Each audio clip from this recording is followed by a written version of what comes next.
أشهد أن لا إله إلا الله وحده لا شريك له وأشهد أن محمدا عبده ورسوله أما بعد فأعوذ بالله من الشيطان الرجيم بسم الله الرحمن الرحيم الحمد لله رب العالمين الرحمن الرحيم مالك يوم الدين إياك نعبد وإياك نستعين اهدنا الصراط المستقيم صراط الذين أنعمت عليهم غير المغضوب عليهم ولا الضالين.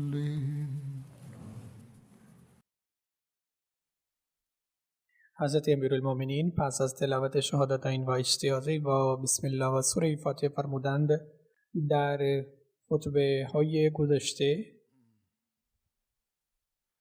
ذکر از آن دسته ها شد که حضرت ابوبکر صدیق رضی الله عنه برای رفع فتنه ها فرستادند.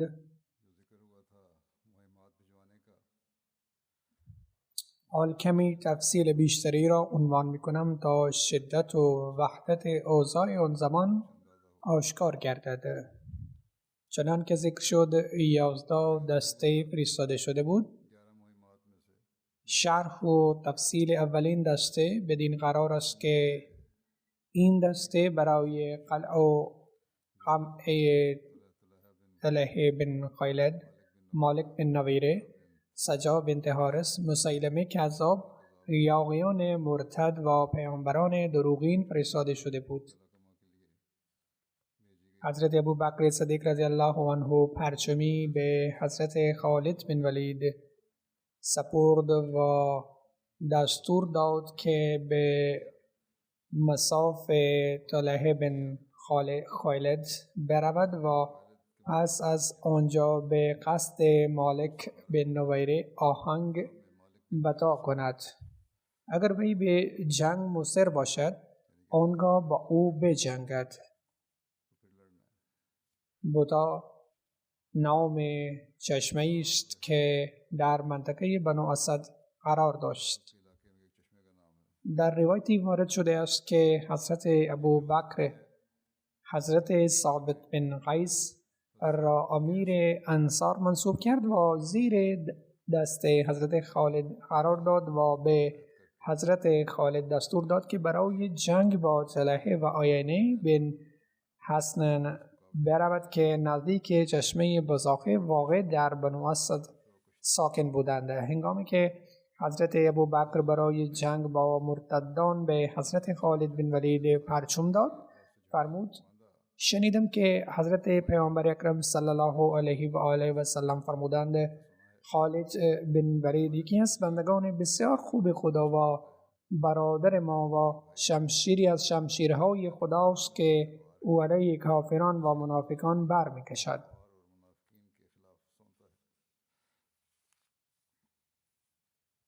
حضرت ابوبکر حضرت خالد بن ولید را به سوی طلحه و عیینه فرستاد. به طور فشرده معرفی این دو مخالف اسلام را هم عنوان میکنم. طلحه اسدی از مدعیان دروغین نبوت بودند که در اواخر حیات حضرت پیامبر اکرم صلی الله علیه و آله و سلم ظاهر شده بود. نامش طلحه بن خیلد بن نوفل بن نسل اسدی بود. وی در عام الوفود سال رسیدن هیئت‌ها 9 هجری به همراه قوم خود بنو اسد در خدمت حضرت پیامبر اکرم صلی الله علیه و آله و سلم حاضر شد و پس از رسیدن به مدینه به آن حضرت صلی الله علیه و آله و سلم سلام کرد و در حال منت نهادن گفت ما در خدمت شما حاضر شدیم با وجود اینکه شما هیچ کسی را به سوی ما نفرستاده بودید و شهادت می‌دهیم که به جز خدا هیچ معبودی نیست و شما عبد و رسول خدایید. حال ما خودمان پیام اسلام را به ملت خود ابلاغ میکنیم. پس از بازگشت صالح در حیات حضرت پیامبر اکرم صلی الله علیه و آله و سلم راه ارتداد را در پیش گرفت و ادعای نبوت کرد و عامه مردم به او گرویدند. اولین عامل با سبب گمراهی مردم این شد که وی به همراه قبیله در حال سفر بود که آب کاروان تمام شد. مردم بسیار تشنه شدند. وی به آنها گفت بر اسبم لعل سوار شده.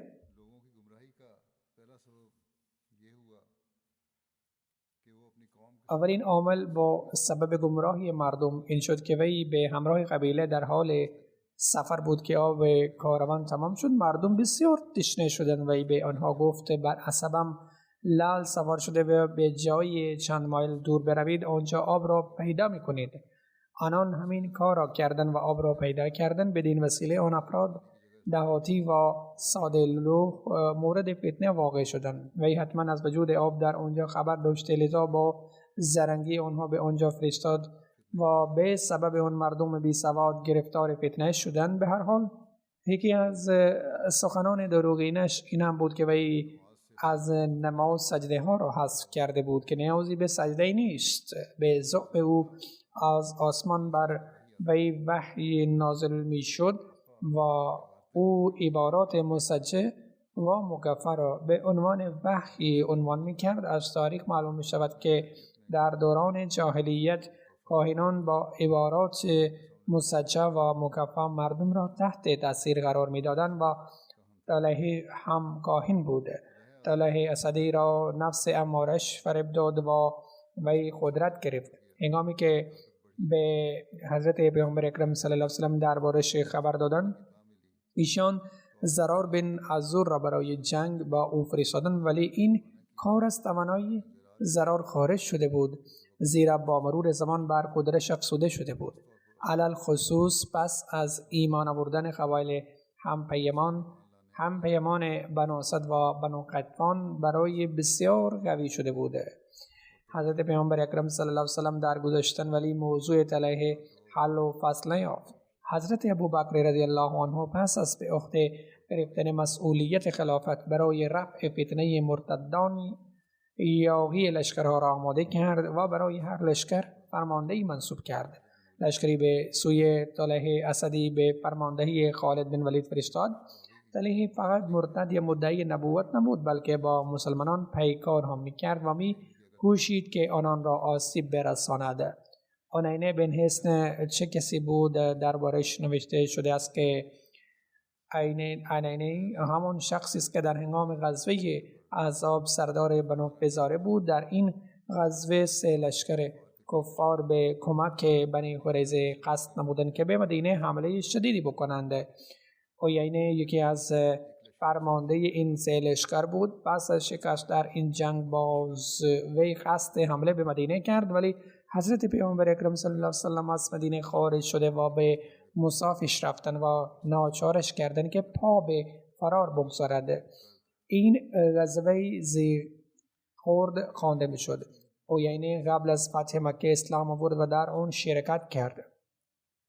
همینطور وی در غزوه حنین و طائف هم شرکت کرده بود. حضرت پیامبر اکرم صلی الله علیه و آله و سلم او را به همراه 50 سوارکار که هیچ کدامشان از انصار مهاجر نبود برای سرکوبی بنو تمیم فرستاده بودند. علت این سری این پیش آمد که بنو تمیم مانع شدند که عامل حضرت پیامبر اکرم صلی الله علیه و سلم از آنجا صدقات را ببرد. سپس در عهد صدیقی وی نیز به همراه آقایان مرتد ارتداد پیشه کرد و به طلحه گرایید و با او بیعت کرده. باری بعداً اسلام هم آورده بود. این مردم قبلا هم علیه اسلام به می جنگیدند و سپس مسلمان شدند و باز دست به جنگ زدند. سپس نوشته شده است که هنگامی که عبس و زیبیان و حامیانشان به مقام بزاخه جمع شدند، طلحه به بنو جدیله و غوث که دو شاخه قبیله تی بودند پیام فرستاد که بلا فاصله نزدم بیایید. آنگاه برخی از مردم این قبایل نام برده سریع خود را به او رساندند و به ملت خود هم گفتند که به آنها ملحق شوند. پس آنان هم به او پیوستند. حضرت ابوبکر قبل از فرستادن حضرت خالد بن ولید به سوی ذوالقصه به حضرت علی گفت که تو نیز در قبیله خود یعنی قبیله تی برو.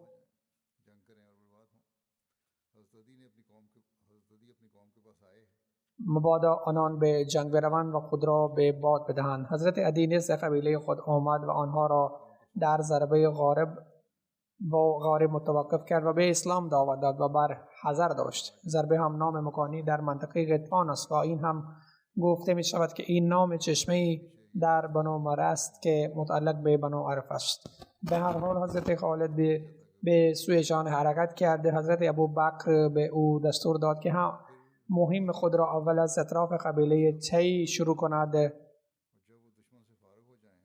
و سپس به سوی بزاخه برود و از آنجا عازم بتا شود و زمانی که دشمن را از پا در بیاورد آنگاه تا زمانی که فرامین جدید دریافت نکنند به هیچ جای دیگر حمله ور نشود. حضرت ابوبکر اظهار نمود که وی شخصا به سوی خیبر حرکت می کند و این موضوع در میان مردم پیچید که وی خودش به سمت خیبر روان می شود و سپس از آنجا نزدیک کوه سلمه به خالد ملحق می شود. از روایتی دیگر معلوم می شود که حضرت ابوبکر این تدبیر را بدین دلیل اندیشید که وقتی به دشمن این خبر برسد وی مرعوب گردد که لشکری دیگر هم در راه است. در حالی که حضرت ابوبکر تمام لشکر را به همراه خالد بن ولید فرستاده بود، از حضرت خالد روانه شد و از بزاخ عازم اجا شد.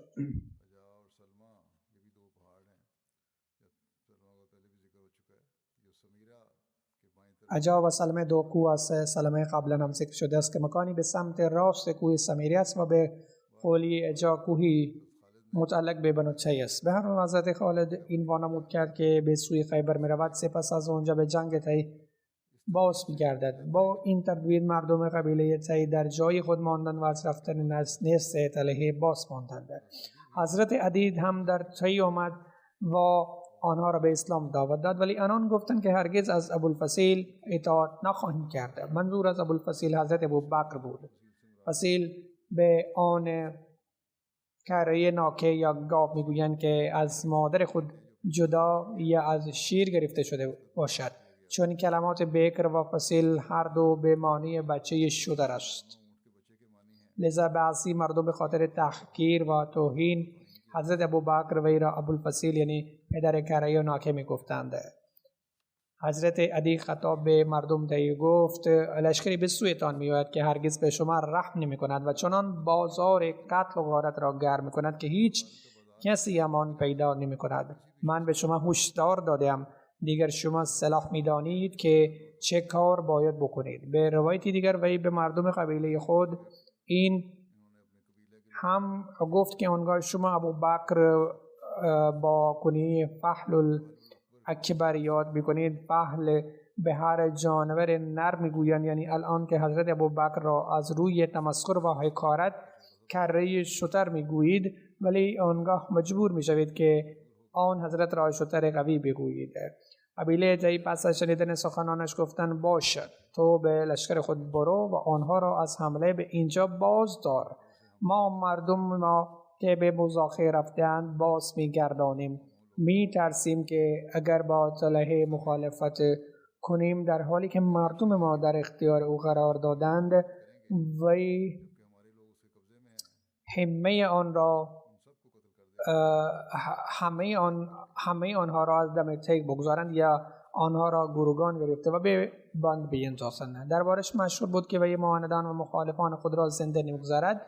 لذا مردم قبیله تی گفتند که چون مردم ما نزدیک اویند، لذا اگر او شک هم کرد که ما به شما ملحق شده ایم یا قرار است به اسلام بگرویم، آنگاه وی آنها را خواهد کشت.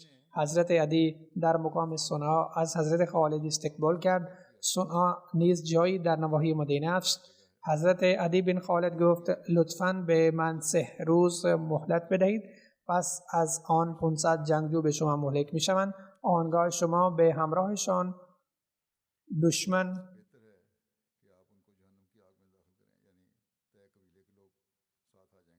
حمله کنید و این امر بهتر از آن است که آنان را واصل جهنم کنید. یعنی مردم قبیله تی به همراهتان میآیند و شما به آنها به مصاف دشمن بروید. حضرت خالد با پیشنهادش موافقت کرد. حضرت عدی استقام خود آمد و در این اثنا مردم قبیله تی افراد خود را فرستاده بودند تا از بزاخه مردم خود را باز گردانند، زیرا مسلمانان قبل از حمله بر سپاه طلیحه قصد حمله بر قبیله آنان یعنی بر قبیله تی دارند. به همین علت باید برگردند و از حمله دفاع بکنند. ایشان چنین تدبیر کردند، پس برای کمک به سوی قوم خود برگشتند. اگر اینطور نبود، طلیحه و لشکرش آنان را زنده نگذاشتند. سپس حضرت عدی به حضرت خالد خبر داد که قبیلش باز اسلام قبول کرده است. یه نویسنده‌ای نوشته است که این کار بزرگ عدی است که قوم خود را به سپاه اسلام دعوت کرد. پیوستن بنو تی به لشکر خالد اولین شکست دشمن بود، زیرا قبیله تی یکی از قوی‌ترین قبایل شبه جزیره عربستان بود. قبایل دیگر قائل ارزش آنان بودند، به نیروی آنان اعتماد داشتند و از آنها می ترسیدند.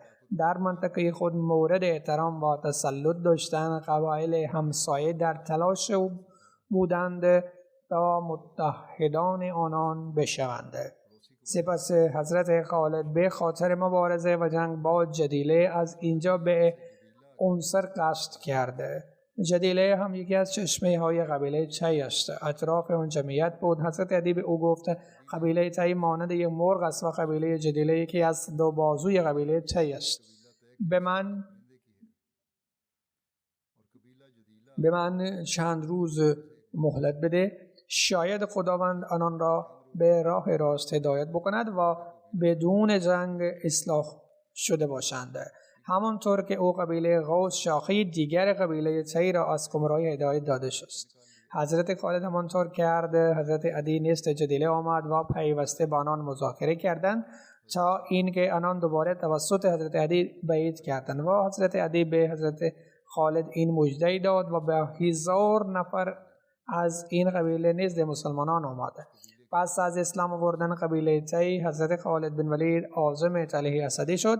وقتی حضرت خالد بن ولید به دشمن نزدیک شد، حضرت عکاش بن محسن و حضرت ثابت بن اکرم را فرستاد تا دوباره دشمن خبر بیاورند. هنگامی نزدیک دشمن رسیدند، طلیحه و برادرش سلمه برای دریافت وضعیت برون بودند. سلمه به بیدرنگ حضرت ثابت را شهید کرد. چون طلیحه دید که برادرش حریف خود را کشته است، وی را در برابر حریف خود برای یاری برادرش را فراخواند و گفت بیا وگرنه این شخص مرا خواهد کشت. پس هر دو بر حضرت عکاشه حمله کردند و وی را شهید کردند و به قرارگاه خود برگشتند. در روایتی چنین هم آمده است که حضرت خالد حضرت عکاشه و ثابت انصاری را برای دریافت اطلاع دشمن فرستادند. آنگاه حبال برادر طلیحه روبروی آنان شد پس هر دو او را کشتند. خدا می داند که این روایت تا چه حد درست است یا او برای نبرد آماده بودند. به هر حال آنان فقط برای اطلاع گرفتن رفته بودند، نه برای جنگ. وقتی به طلیحه خبر رسید، او و برادرش سلمه بیرون آمدند. طلیحه حضرت عکاشه را به شهادت رساند و برادرش حضرت ثابت را و برگشتند. حضرت خالد با لشکر خود پیش رفت، پیش قدمی کرد و به جایی رسید که حضرت ثابت کشته شده بود.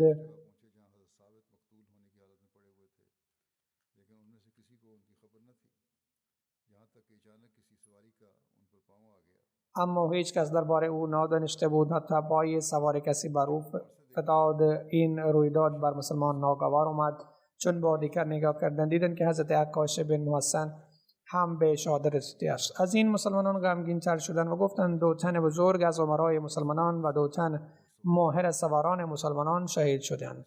با توجه به این وضعیت حضرت خالد لشکر را مرتب کرد و به قبیله تی بازگشت. در روایتی آمده است که حضرت عدی بن حاتم و به حضرت خالد بن ولید پیغام داد که نزد من بیایید و چند روز پیش من بمانید. من مردم را به تمام قبایل تی میفرستم و برای لشکری بزرگتر از این جمع میکنم و سپس برای مبارزه با دشمن همراه تو میروم. پس حضرت خالد نزد حضرت عدی رفت. در روایت آمده است که حضرت خالد در دهستان سلما به مقام اورک اقامت گزید، ولی طبق روایت دیگر او به مقام اجا اقامت گزید. از اینجا حضرت خالد لشکر خود را برای جنگ با طلحه مرتب کرد و به مقام وزاخه هر دو لشکر با هم جنگیدند.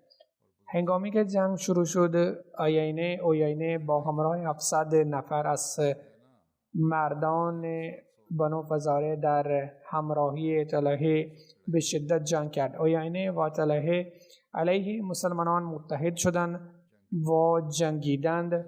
طلحه در چادر پشمیش نشسته بود و به دلیل تظاهر پیامبری در چادر ماند و از غیب خبر میداد، در حالی که مردم در جنگ مشغول بودند. میگفت بجنگید، من به شما بگویم که نتیجه چه خواهد بود. وقتی اویینه در جنگ رنج برد و آسیب زیادی دیده، نزد طلحه آمد و گفت آیا هنوز جبرائیل نیامده است؟ من در جنگ رنج میبرم، تو میگویی که به تو الهام میشود و جبرائیل در مورد نتیجهش خواهد گفت، پس بگو جبرائیل نیامده است. گفت نه. اویینه برگشت و درگیر جنگ شد. چون باز از شدت جنگ آشفته شد، نزد طلحه رفت و گفت خدا تو را غارت بکند، آیا هنوز جبرائیل نیامده است؟ گفت سوگند به خدا نیامده است. اویینه قسم خورده پرسید کی خواهد آمد؟ ممکن است به زودی نابود بشه. سپس باز به جنگ درگیر شد. چون دوباره رنج برد، به طلحه رو کرد و رفت و پرسید آیا هنوز جبرائیل نیامده است؟ طلحه گفت بله آمده است و به من گفته است که برای تو بار سنگین است، همانطور که برای مسلمانان بار سنگین است. و اتفاقی خواهد افتاد که تو نمیتوانی آن را تغییر بدهی. اویینه در دل گفت که خدا میداند که به زودی اتفاقاتی خواهد افتاد که تو نمیتوانی آنها را تغییر بدهی. سپس نزد قوم خود آمد و به آنان گفت ای بنو فزاره، سوگند به خدا طلحه کذاب است، لذا برگردید. با همه بنو فزاره از جنگ برکنار شدند و آنان شکست خوردند و فرار کردند و بر طلحه جمع شدند و از او پرسیدند که چه دستوری میدهی؟ پیش از این طلحه برای خود اسب و برای همسرش به نام ناور شتری آماده کرده بود و او برخاست و بر اسب خود پرید و همسرش را سوار کرد و فرار کرد و به یارانش گفت اگر کسی از شما میتواند مثل من انجام بدهد و خانواده خود را نجات بدهد، از میدان جنگ فرار کنید. سپس طلحه سوی هویشی رفت و حتی به شام رسید و حزب او متفرق شد و خداوند بسیاری از آنها را کشت. طلحه از میدان حرب گریخت و در نکه به بنو قلب پیوست و آنجا از ارتداد خود توبه کرد و اسلام آورد. نکه هم در حوالی طائف نزد مکه نام جایی است. این هم میگویند که تا وفات حضرت ابوبکر بلیه در بنو قلب مقیم بود. بنی عامر به خاص و عامه مردم خودشان نزد او نشسته بودند و با همین احوال قبایل سلیم و هوازن بود. وقتی خداوند متعال بنو فزاره و طلحه را شکست داد، آن قبایل گفتند که همان دینی که ترک کرده بودیم در آن دوباره شامل بشویم. ایشان خودشان را از ارتدادشان توبه کردند و گفتند که هر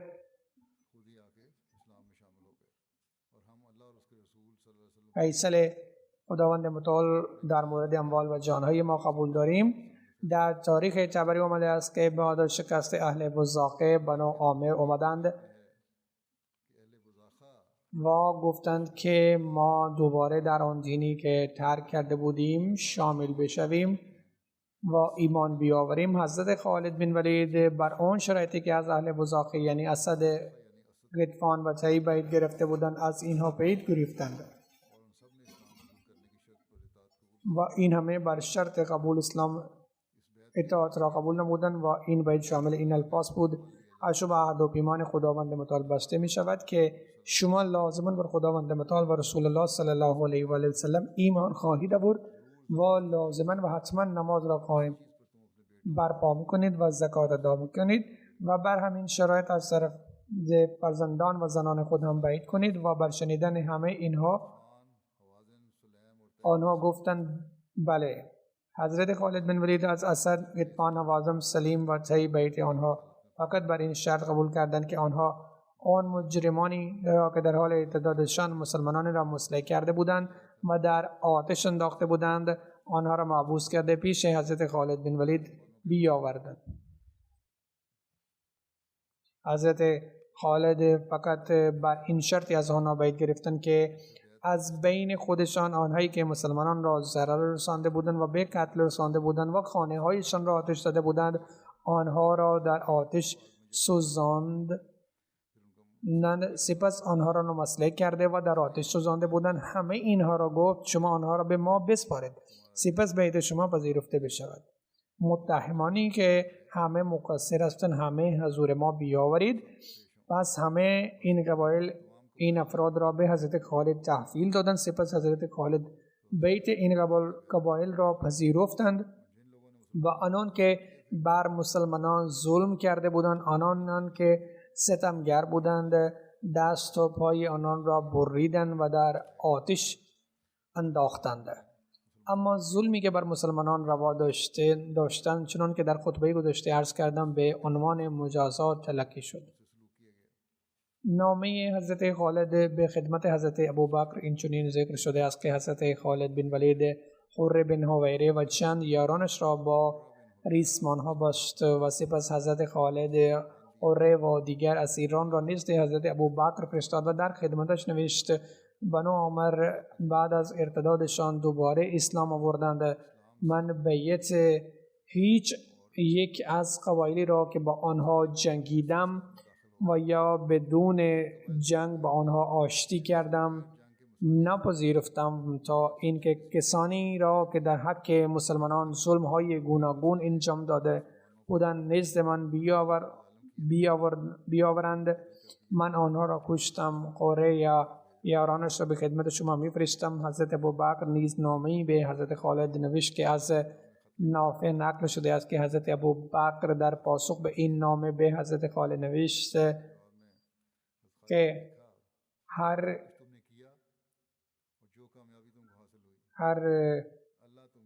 کامیابی که هر فلاح که به دست آوردید در تمام امور خود از خدا بترسید. ان الله مع الذین اتقوا والذین هم محسنون. خداوند با کسانی است که تقوا و پیشه کردند و کسانی که نیکوکارند در انجام کارهایی که از طرف خدا به شما محول شده اند. مسامح نورزید. کسی که مسلمانان را کشت و به دست شما بیفتد قطعا او را به قتل برسانید و به نحوی او را به قتل برسانید که برای دیگران باعث عبرت بشود. کسانی که از دستور خدا سرپیچی کرده باشند و دشمن اسلام باشند اگر امکان دارد که از قتلشان به اسلام سودی برسد باید سرشان را ببرید. حضرت خالد تا یک ماه در مقام بزاقه مستقر ماند و در جستجوی این چنین مردم حمله می کرد و آنان را دستگیر می کرد و بر وفق فرمان حضرت ابوبکر این چنین مردم به شدت مجازات شدند. در تاریخ تبری در مورد دستگیری قره بن حویره و عیینه بن حصن و آوردنشان به مدینه اینطور نقل شده است که حضرت خالد قضیه بنو عامر را حل و فصل کرده و زنان بیعت گرفت و عیینه بن حصن و قره بن حویره را دستگیر کرده پیش حضرت ابوبکر فرستاد.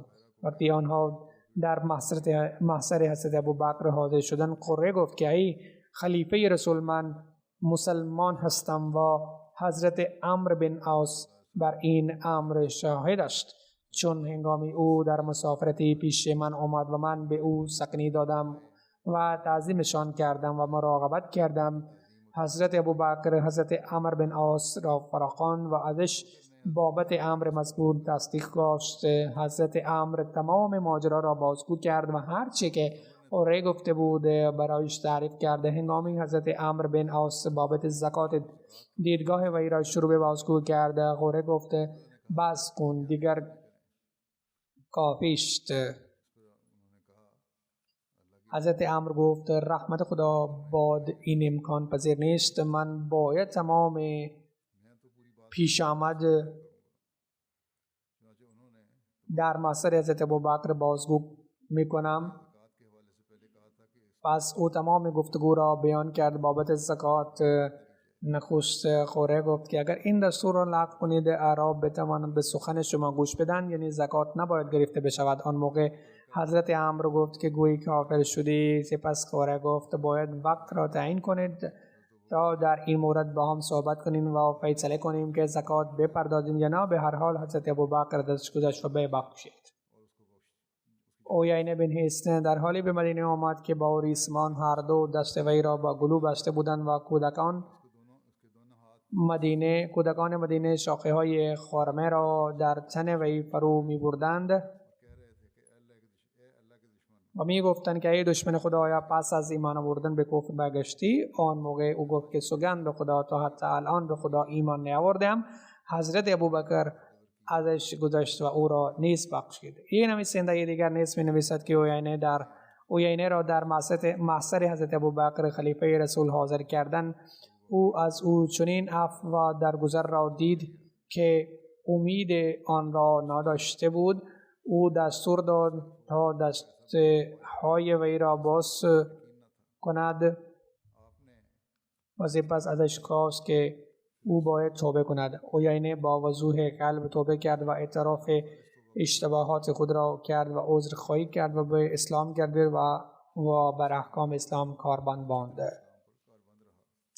مدعی نبوت دروغین طلحه اسدی نیز به اسلام گرویده بود. راجع به اسلام آوردن وی اینطور نقل شده است که وقتی این خبر بهش رسید که قبایل اسد، غطفان، بنو عامر به اسلام گرویدند، او نیز مسلمان شد و برای انجام عمره تحت امارت حضرت ابوبکر اعظم مکه شد. وقتی او از حوالی مدینه رد شد و به حضرت ابوبکر گفتند که او طلحه است، حضرت ابوبکر فرمود بهش کاری ندارم، ولش کنید، قطعا خدا او را به اسلام هدایت فرموده است.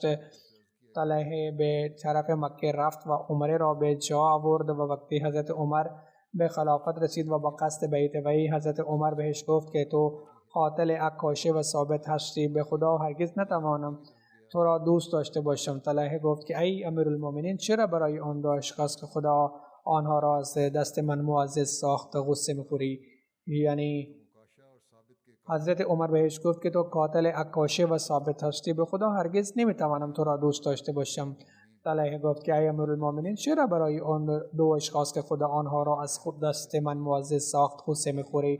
یعنی آنها شهید شدند و خدا از دست آنها مرا رسوا نکرد.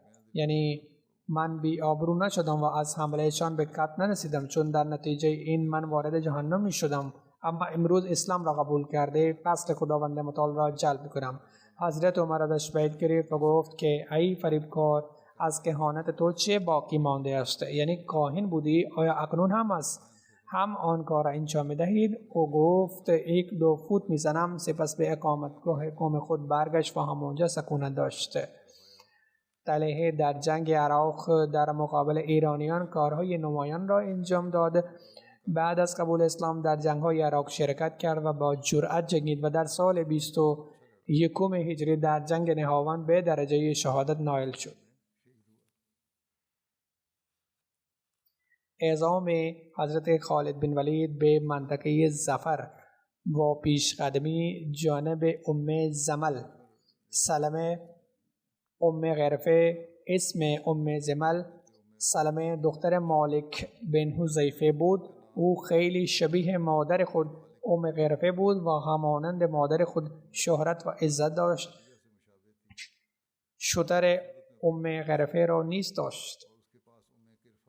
معرفی غرفه بدین قرار است اسم او فاطمه دختر ربیعه بود و رئیس قبیله بنو فزاره بود و از لحاظ قدرت و حفاظت و حراست مثل الگو بود. در خانه وی همه وقت 50 تا شمشیر آویزان می بودند و 50 تا شمشیر زنان آنجا مستعد می بودند و همیشان پسران و نوه های او بودند. یک پسر وی غرفه نام داشت و به همین مناسبت کنیه او غرفه بود، در حالی که نام اصلی او فاطمه بنت ربیعه بود. خانه او در یک جانب وادی القراد قرار داشت و از مدینه بر مسافت 7 شب واقع بود. در سال 6 هجری به سوی غرفه یک سریع اتفاق افتاد.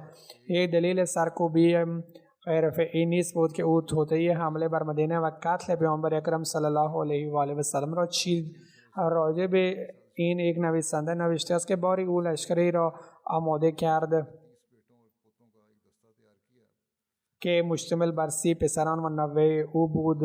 او به آن لشکر دستور داد که بر مدینه تازن و پیامبر اکرم صلی الله علیه و سلم را به قتل برسانند. بدین دلیل مسلمانان این زن مفسد را مجازات کردند. دلیل دوم این بود که حضرت زید بن حارث برای تجارت عازم شام شد و او درای سایر صحابه بود. چون وی به وادی القرا رسید، مردان زیادی از شاخه بنی بدر از قبیله فزاره بیرون آمدند. زید و همدستانش را کتک زدند و تمام وسایلشان را ربودند. او برگشت و ماجرا را به پیامبر اطلاع داد. پیامبر صلی الله علیه و آله و سلم لشکری با آنها فرستادند تا به این غارتگران بجنگند. داستان زمل سلمه دختر غرفه از این قرار است که عده‌ای از اهل غطفان و تایی و حوازن که در بزاخه از حضرت خالد بن ولید شکست خورده بودند فرار کردند و به زمل سلمه بنت مالک رسیدند و قول دادند که با او باشند.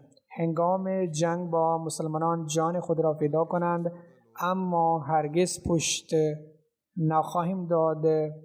مردم شکست خورده غطفان را در ظفر جمع شدند. این ظفر محلی است بر سر راه بصره و مدینه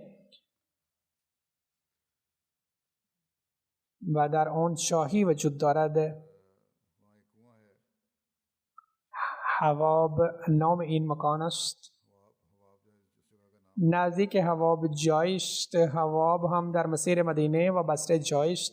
اینجا هم یک شاهی وجود دارد. در آنجا سلمه این مردم را به شکست خودشان آرشان داد و شکست داد و دستور جنگ داد و سپس خود در میان قبایل مختلف بارها رفت و آنان را به جنگ با حضرت خالد برانگیخت تا اینکه گرد او جمع شدند و برای جنگ آمدند. جنگی را علیه مسلمانان برانگیخت و از هر سو افراد گمراه گرد وی جمع شدند. در اوایل زندگیم حرفه این زمل در یکی از مهمات اسیر شده در خدمت حضرت عایشه فرستاده شد.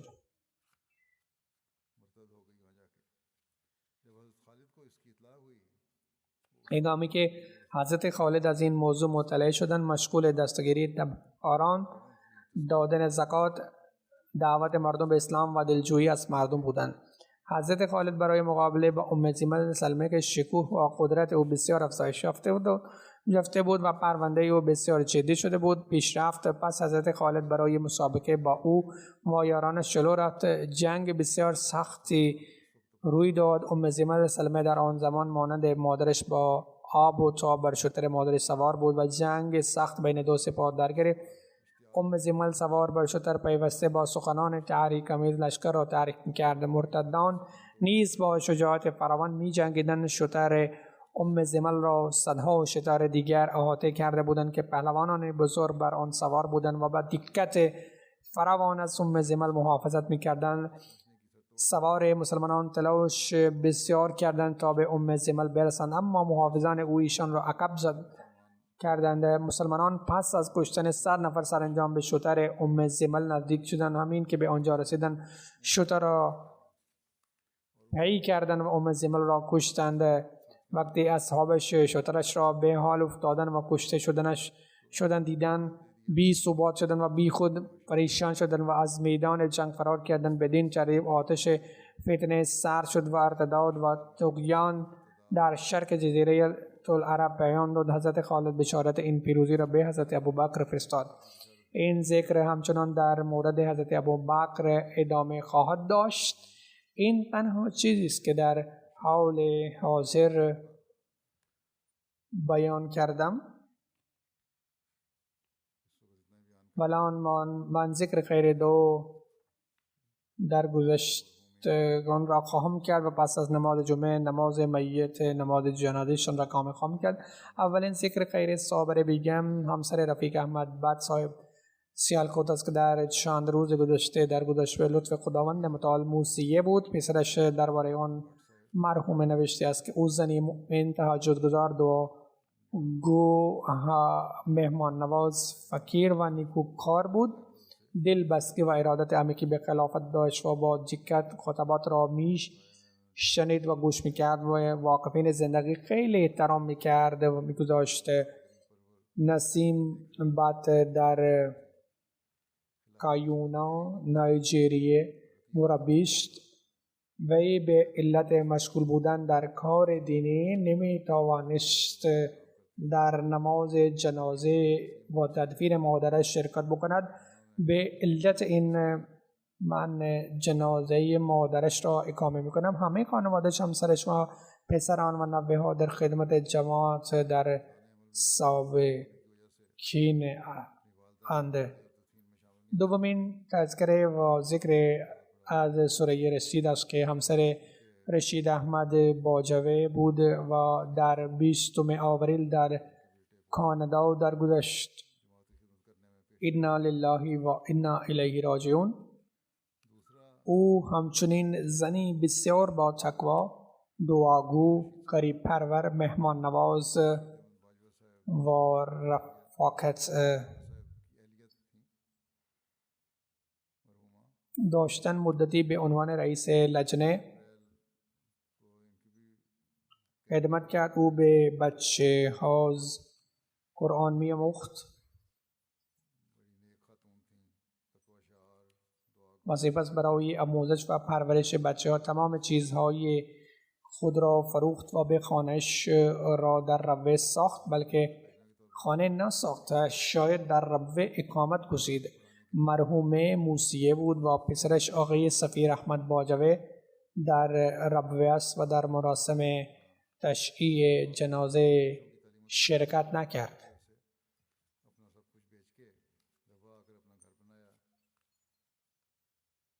وی مربی سلسله است ولی در مراسم تشییع جنازه شرکت نکرد. این دخترش همسر مربی است. خداوند متعال هر دو را مورد مغفرت و رحمت قرار بدهد و خداوند متعال فرزندانش و اولادش را توفیق بدهد که نیکی هایش را ادامه بدهند.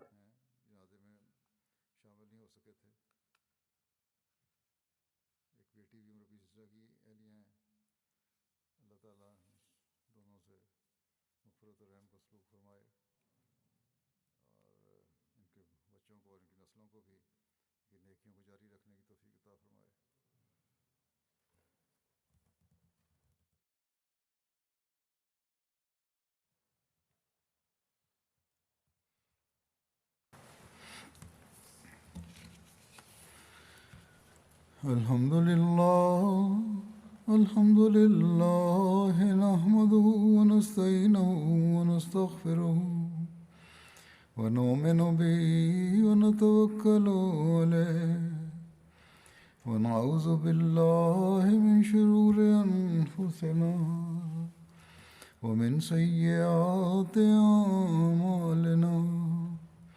من يهده الله فلا مضل له ومن يضلل فلا هادي له ونشهد أن لا إله إلا الله ونشهد أن محمدا عبده ورسوله عباد الله رحمكم الله إن الله يأمر بالعدل والإحسان وإيتاء ذي القربى وينهى عن الفحشاء والمنكر والبغي يعظكم لعلكم تذكرون اذكروا الله يذكركم وادعوه يستجب لكم ولذكر الله أكبر.